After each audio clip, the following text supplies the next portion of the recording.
अर्णव खैरे नावाचा 19 वर्षाचा मराठी युवक याला रेल्वेमध्ये मारहाण झाली आणि त्या मारहाणीमुळे त्याची मनस्थिती खच्ची झाली आणि त्यामुळे त्याने घरी जाऊन आत्महत्या केली।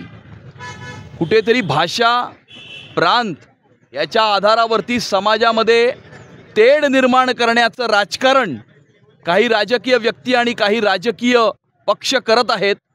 स्वतःचं संपलेलं राजकारण पुन्हा एकदा जिवंत करण्याकरता प्रक्षोभक अशा प्रकारची विधानं करत आहेत। लोकांची माथी भडकवण्याचा एक केविलवाणा प्रयत्न ते करत आहेत आणि याचाच एक परिणाम असा झालेला आहे की रेल्वेमध्ये अशा प्रकारची घटना होऊन मराठी तरुणाला आपला जीव गमवावा लागलेला आहे। या अशा प्रकारचं राजकारण करणारे राजकीय पक्ष व राजकीय व्यक्ती यांना सद्बुद्धी मिळावी अशी आमची प्रार्थना आहे।